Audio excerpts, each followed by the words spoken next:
శ్రీ గురుభ్యో నమ. శ్రీ మహాగణాధిపతే నమ. శ్రీ మహాసరస్వత్యై నమ. హరి ఓం శ్రీమాత్రే నమ.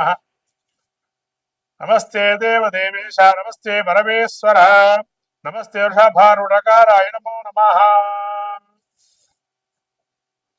మార్చి రాశి ఫలితాలు, పాల్గొన మాసం యొక్క రాశి ఫలితాలు చెప్పుకునే ముందు మనము ఈ యొక్క మహత్తరమైనటువంటి మార్చి మాసంలో మనకు వచ్చేటువంటి పండుగల్లో ముఖ్యంగా నారసింహస్వామికి సంబంధించినటువంటి ఉత్సవాలు, నారసింహ ద్వాదశి అని, ఆమలక పూజ అని అదే రోజున, అట్లానే కామదహనం. ప్రత్యేకంగా మనకు సకలమైనటువంటి కీడులు, అంటే కీడు అనేది ఇక్కడ కాదు, ఇక్కడ కోరిక మనస్సులో ఏది సంచరించకుండా జన్మరాహిత్యం పొందటానికి ఏకైక రోజు కామదహనం. ప్రత్యేకంగా మనకు పురాణం చెప్పబడినటువంటి కామదహనం. కాబట్టి ఈ కామదహనంలో ఎవరికైతే ఇబ్బందులుగా జీవితంలో అనేక బాధలు పడుతున్నటువంటి వారు ఎవరైతే ఉన్నారో వాళ్ళందరూ కూడా ఈ కామదహనం రోజు ఆ యొక్క కోరికలన్నీ నశించిపోయి అన్ని రకాలైనటువంటి ఇబ్బందుల నుంచి బయటపడేయాలని సాక్షాత్తు ఆ పరమేశ్వరుడు యొక్క త్రినేత్ర ధారి అయి ఆ కాముడిని అంటే ఇక్కడ మన్మధుడిని దహింపజేసేటువంటి సంఘటన మనకు చోటు చేసుకోవటం, తద్వారా సమస్తమైన కోరికలు నశించిపోయి పరమాత్ముడి యొక్క సాన్నిధ్యం పొంది ఆ యొక్క కొత్త వసంతాల్ని, అదే వసంతోత్సవంగా చెప్పబడింది. ఇటువంటి వసంతోత్సవాన్ని మళ్ళీ కొత్త రంగులు పులుముకోవాలి జీవితంలో అని చెప్పి మనకు జీవితంలో ఈ పాల్గొన మాసంలో వచ్చేటువంటి మహాలక్ష్మి జయంతిగా ఉత్తర భారతంలో ప్రత్యేకమైనటువంటి ఈ యొక్క మనకు తెలుపబడింది. అట్లనే బృందావనంలో కృష్ణుడికి అనేక రకమైన గోపికలతో ఆ యొక్క తన యొక్క ప్రేమామృతాన్ని కురిపించినటువంటి, తద్వారా లోకమంతా ప్రకృతి సిద్ధమైనటువంటి ప్రకృతిలో మనం ఎట్లా ప్రేమత్వాన్ని చూపించాలి, ప్రేమతత్వాన్ని అని చెప్పి కృష్ణుడు బోధించేటువంటి వసంతోత్సవము. ఇటువంటి లీలా మానుష విగ్రహమైన శ్రీకృష్ణుని యొక్క విశేషమైనటువంటి గుణగానాలు స్థితించి భగవత్తు యొక్క లీలను తెలియజెప్పేదే ఈ కామదహనం. అట్లానే మనకు చివరగా ఇంకా ఈ యొక్క మాసంలో లక్ష్మీ సింహస్వామికి సంబంధించి ప్రత్యేకమైనటువంటి స్వయంభూ దేవత స్థలాల్లో అనేక ఉత్సవాలు జరపటం.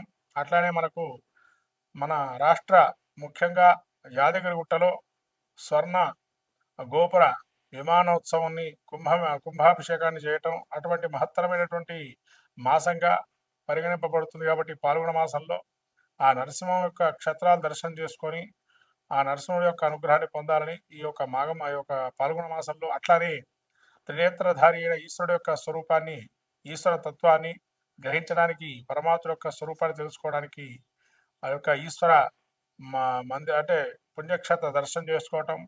అట్లనే కొత్త ఉగాదికి మనకు అనేక రకాలైనటువంటి ఇబ్బందుల్ని తొలగిపోయి నూతనమైనటువంటి మళ్ళీ సంవత్సరంగా మనకు ప్రసాదించే అనేక దేవతా తీర్థక్షేత్ర దర్శనాలు, ఇటువంటివన్నీ కూడా ఈ యొక్క పాల్గొన మాసంలో చేసుకుంటే విశేషమైనటువంటి ఫలితాన్ని పొందుతారని మనకు ధర్మ శాస్త్రం తెలుపబడింది. కాబట్టి ఈ మాఘమాసంలో ఇటువంటి మహత్తరమైన పుణ్య పర్వదినాలు మనం చేసుకుని సాక్షాత్ ఆ యొక్క ఈశ్వరుడు అట్లానే మహావిష్ణు స్వరూపమైన నరసింహస్వామి అనుగ్రహాన్ని పొంది సకలమైన విజయాలు పొందాలని ఈ యొక్క పాల్గొన మాసంలో మనం ముందుగా ద్వాదశ రాశి ఫలితాలు చెప్పుకుందాం. కన్యా రాశి యొక్క పరిస్థితి చూసినట్టయితే ముఖ్యంగా ఉత్తరాక్షత్రం 2, 3, 4 పాదాలు, హస్తాక్షత్రం 4 పాదాలు, అట్లాగే చిత్తాక్షరం 2 పాదాలు కన్యా రాశి చెందినవి. కన్యా రాశి గ్రహస్థితి చూసినట్టయితే ముఖ్యంగా జన్మస్థంలో కేతువు, షష్టంలో రవిశనులు, సప్తమంలో శుక్ర బుధ రాహువులు, అట్లానే భాగ్యంలో గురువు, దశమంలో కుజుడు, ఈ విధమైన గ్రహ సంచారం చూస్తున్నాం. ఈ యొక్క గ్రహ సంచారంలో ముఖ్యంగా జన్మస్థ కేతు ఉండడం వల్ల కొంత అకారమైనటువంటి కోరికలు కావచ్చు, అకారణంగా కొంత వైరాలు ఉండొచ్చు, తద్వారా ఇబ్బందులు కలిగే అవకాశం ఉంది.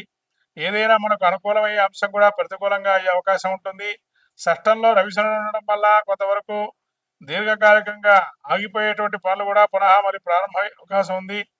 రవి సప్తమ స్థానంలో ఉండటం వల్ల కొంత వివాహ ప్రయత్నాలు చేసే కన్యారాశి వారికి వివాహాలు కూడా అనుకూలమయ్యే అవకాశం ఉంది.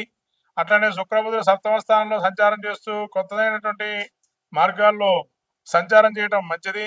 కుటుంబంలో కానీ దాంపత్యంలో కానీ కొన్ని ఇబ్బందులు వచ్చినా అవి మళ్ళీ చిన్న చిన్న ఇబ్బందులుగా గోచారం చేస్తూ ముందరకెళ్ళటం మంచిది.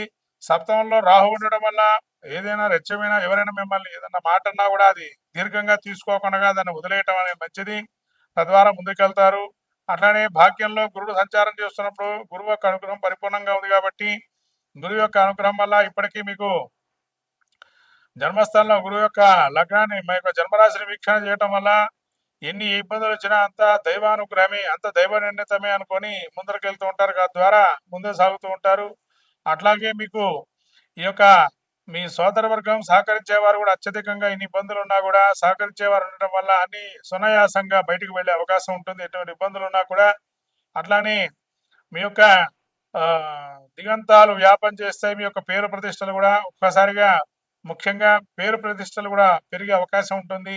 ఇదంతా కూడా కన్యా రాశి వారికి అనుకూలమైన అంశంగా గోచరిస్తుంది. దశంలో కుదిరడం వల్ల వ్యాపారంలో కానీ వ్యవహారాల్లో కానీ లేదా చేసే వృత్తిలో కానీ కొంత సాంకేతిక జ్ఞాన లోపాలు ఉండడం, తద్వారా అయ్యో నేను ఇలా మాట్లాడానా, ఇలా చేశానా అని తర్వాత అనుకోవటం, తద్వారా ఇబ్బందులు పడటం, ఏదైనా మిమ్మల్ని పని చేసే వాళ్ళు మిమ్మల్ని వ్యతిరేకించి మిమ్మల్ని ఇబ్బంది పెట్టి ఈ పని నుంచి తప్పించే ప్రయత్నం చేస్తారు. ఇవన్నీ కూడా పొమ్మం లేక పొగబెట్టడం అంటారు. లేదా నిప్పు చూపి నిప్పు మీ వల్లే వచ్చింది, మీ వల్లే ఇదంతా అని చెప్పి మిమ్మల్ని అనే అవకాశం ఉంటుంది. కాబట్టి ఇవన్నీ కూడా దైవ ప్రేరితంగా జరిగినవని సమయం పాటిస్తూ ముందరకెళ్ళటం మంచిది. ఏదైనా కానీ దైవం మన ఎందుంది, దానికి తగినటువంటి సూచన సలహాలు ఆ కాలం నిర్ణయిస్తాను ముందరకెళ్ళటం మంచిది. ఈ విధంగా కన్యా రాశి వారికి మంచి ఫలితాలు పొందడానికి సుబ్రహ్మణ్య ఆరాధన చేయటం మంచిది. అట్లానే బుధుడు యొక్క అనుగ్రహం విష్ణు సహస్రనామ పారాయణ చేయడం వల్ల మంచి జరిగే అవకాశం కలుగుతుంది. శ్రీమాత్రే నమః. మొత్తం మీద ద్వాదశ రాశి వారికి ఏంటనగా ఈ ద్వాదశ రాశి వారికి మార్చి మాసం పాల్గొన మాసంలో మన జాతకంలో కూడా దశాంతర దశలు కూడా చూసుకొని అదొక 50%, ఇదొక 50%గా గోచారాన్ని ఫలితాలు కూడా చూసుకోవాలి. తద్వారా ఫలితాలు ఉంటాయి, శుభ ఫలితాలు. అట్లాగే ఈ ద్వాదశ రాశి వారికి ప్రత్యేకంగా చెప్పడం ఏంటంటే ఈ మాసంలో ప్రత్యేకంగా శని మారే అవకాశం ఉంది కాబట్టి కొన్ని రాశుల వారికి మంచి, కొన్ని రాశుల వారికి చెడు జరిగే అవకాశం ఉంటుంది. కాబట్టి వాళ్ళకి శని యోగప్రదుడా కాదా తెలుసుకోవాలి జాతక చక్రంలో. అందుకని జాతక చక్రం పరిశీలన చేసుకోండి. యోగప్రదంగా ఉంటే మంచి ఫలితాలు, అవయోగప్రదంగా ఉంటే అవయోగ ఫలితాలు ఇస్తారు. ఇది అందరికి గమనించాల్సిన విషయం ద్వాదశ రాశుల వారు. కాబట్టి ఈ గమనించినటువంటి విషయాన్ని మీరు మళ్ళీ ఒకసారి పునఃసమీక్షించుకొని జాతక చక్రాన్ని, తద్వారా దానికి సంబంధించిన శాంతి ప్రక్రియలు చేసుకోవటం అనేది మంచిది. ముఖ్యంగా శక్తి లేని వారు ఎవరైతే ఉంటారో శాంతి ప్రక్రియలు చేసుకోవడానికి కనీసం స్తోత్ర పారాయణాలు కానీ, స్తోత్రాన్ని వినటం కానీ, శ్రవణం కానీ, నామస్మరణ కానీ, క్షేత్ర దర్శనం కానీ లాంటివి చేయటం వల్ల కూడా మంచి ఫలితాలు సాధిస్తారు ద్వాదశ రాశుల వారు. కాబట్టి ద్వాదశ రాశి వారు ఈ యొక్క మార్చి మాసంలో మనకు వచ్చేటువంటి పండుగల్లో కామదానాన్ని ఏదైతే ఉందో హోళికా వసంతోత్సవం అని, ఆ ఉత్సవంలో అన్ని కూడా దహించుకుపోయి, అంటే మనకు ఉండేటువంటి కోరికలు అవయోగ కోరికలు ఏవైతే ఉంటాయో అవి దహించి శుభ పరిణామాలు వచ్చే అవకాశాన్ని తీసుకోవాల్సిందిగా కోరుతున్నాను. ఈ యొక్క ద్వాదశ రాశుల్లో ముఖ్యంగా ఈ యొక్క మహాలక్ష్మి జయంతి కూడా ఉంది. కానీ విరివిగా అమ్మవారి యొక్క అనుగ్రహాన్ని పొందండి, మహాలక్ష్మి ఆరాధన చేసుకోండి ఇంట్లోనే. ఆ అమ్మవారి అనుగ్రహం కలిగి మంచిగా కీర్తి ప్రతిష్టలు, యశకీర్తి లాభాలు ఉండాలని నూతనమైనటువంటి సంవత్సరాన్ని అడుగు పెడుతున్నాము. విశ్వావసునామ సంవత్సరంలో అందరూ కూడా సుభిక్షంగా సస్యశ్యామలంగా కోరుతూ నమస్కారం.